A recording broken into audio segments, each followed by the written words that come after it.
पिछले एपिसोड में छत्रपति शिवाजी महाराज की जन्मतिथि 19 फरवरी 1630 है।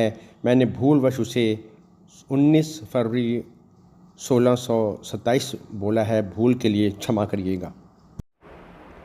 वंदे मातरम, वंदे मातरम। पिछले एपिसोड का शेष अंश हम आज प्रस्तुत कर रहे हैं। मुगल सेनापति राजा जय सिंह के आग्रह करने पर शिवाजी राजा जय सिंह और सेनापति दिलेर खां से 11 जून सन 1665 को पुरंदर के दुर्ग पर मुलाकात की।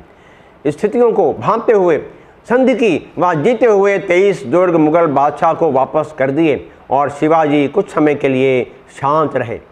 12 मई सन 1666 को पुनः मिर्जा राजा जय सिंह ने प्रयास किया और शिवाजी को औरंगजेब के दरबार में ससम्मान आगरा में उपस्थित होने के लिए मना लिया।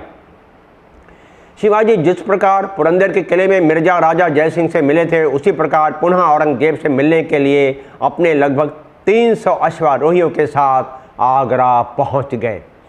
औरंगजेब के दरबार में पहले तो शिवाजी का अपमान किया गया, जिसका उन्होंने कठोर शब्दों में कड़ा विरोध किया और उन्हें उनके पुत्र संभाजी को गिरफ्तार कर लिया गया। औरंगजेब ने शिवाजी को मारने का मन भी बना लिया।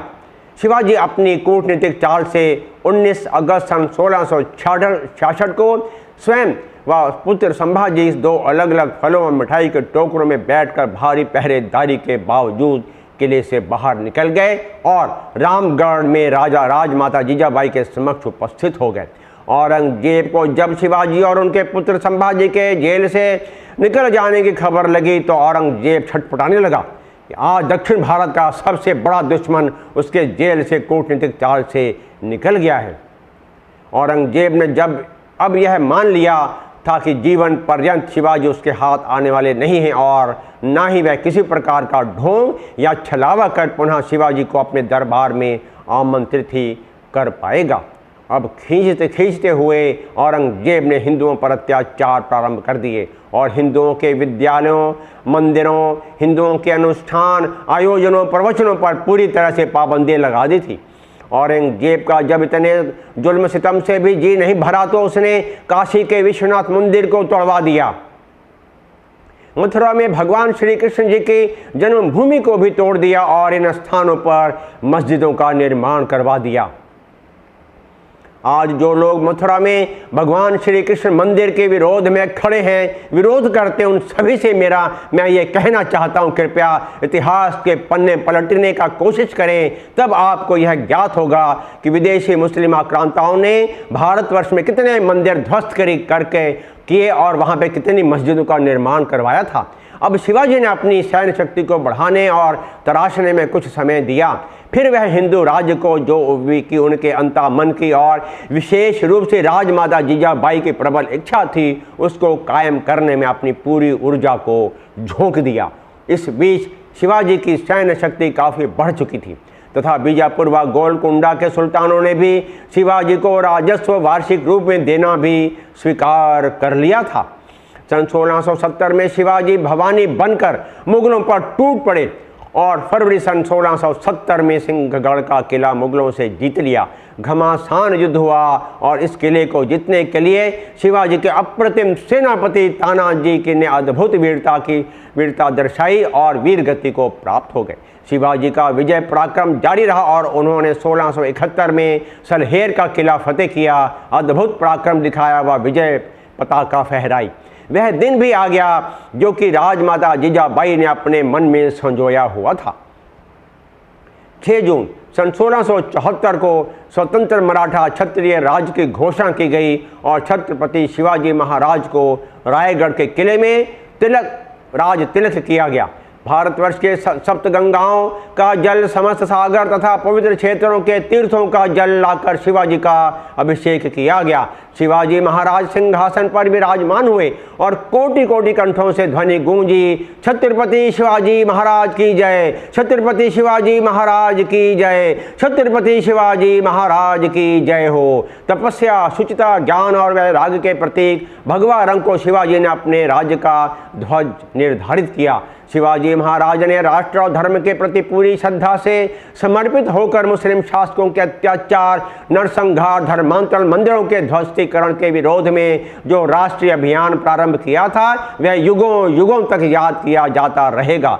शिवाजी महाराज ने देश की रक्षा और व्यापार को मजबूती प्रदान करने के लिए नौसेना का भी गठन किया था और इस प्रकार स्वर्ण दुर्ग, विजय दुर्ग, सिंधु दुर्ग व कोलाबा बनवाया, जो कि आज भी मजबूती व ताकत और महाकाय निर्माण की अद्भुत मिसाल है। वीरों और हुतात्माओं का पूजा स्थान, हमारा राष्ट्रीय स्फूर्ति निधान, सफल विजयशाली जीवन का आदर्श, अति भीषण अवस्था में भी बड़े बड़े बलवान शत्रुओं को अपने कौशल और नीतिगत बल पर जड़ मूल से नष्ट कर देने वाले छत्रपति शिवाजी महाराज का महान आदर्श सदा हमारे दृष्टि के सामने बना रहे। जन समान मां भारती के ऐसे महामानव पराक्रमी योद्धा छत्रपति शिवाजी महाराज के जीवन से प्रेरणा लेता रहे। उन्होंने वैभवशाली हिंदू राष्ट्र का जो दिव्य चित्र अपनी दृष्टि के सामने रखा था, वही दिव्य चित्र हम अपने कर्तव्य द्वारा सत्य सृष्टि में निर्माण करें और गौरव के साथ स्वयं को शिवाजी महाराज के सच्चे वंशज कहलाएं। राष्ट्र, धर्म, जन सामान्य की सेवा में समर्पित हिंदू राष्ट्र के महानायक, भगवा ध्वज के वाहक छत्रपति शिवाजी महाराज 4 अप्रैल सन 1680 को रायगढ़ के किले में हमें हमेशा के लिए अलविदा कह गए। मुंबई में गेटवे ऑफ इंडिया के सामने छत्रपति शिवाजी महाराज के स्मारक पर यह शब्द अंकित हैं, निश्चय याचा महामेरु बहुजन आधारू श्रीमंत योगी। अर्थात शिवाजी महाराज निश्चय के महाशिखर थे, प्रजा के आधार और राजन्य योगी थे। इस अवसर पर एक कविता याद आती है। युग परिवर्तन की बेला में हम सब मिलकर साथ चलें, देश धर्म की रक्षा के सहते सब आघात चलें, मिलकर साथ चलें। शौर्य पराक्रम की गाथाएं भरी पड़ी हैं इतिहासों में, परंपरा के चिर उन्नायक जिए निरंतर संघर्षों में, हृदयों में उस राष्ट्र प्रेम का लेकर हम तूफान चलें, मिलकर साथ चलें। कलयुग में संगठन शक्ति ही जागृति का आधार बनेगी, एक सूत्र में पिरो सभी को सपने सब साकार करेगी। संस्कृति के पावन मूल्यों की लेकर हम सौगात चलें, मिलकर साथ चलें। ऊंच नीच का भेद मिटाकर समरस जीवन को सरसाएं, फैलाकर आलोक ज्ञान का पराशक्तियों को प्रगटाएं। निबिड़ निशा की काट कालिमा लाने नवल प्रभात चले, मिलकर साथ चलें। अडिग हमारी निष्ठा और में लक्ष्य प्राप्ति की तड़पन मन में, तन मन धन सब अर्पण करने संग मार के दुष्कर रण में, केशव के शाश्वत विचार को ध्येयमान दिन रात चले, मिलकर साथ चले। युग परिवर्तन की बेला में हम सब मिलकर साथ चले।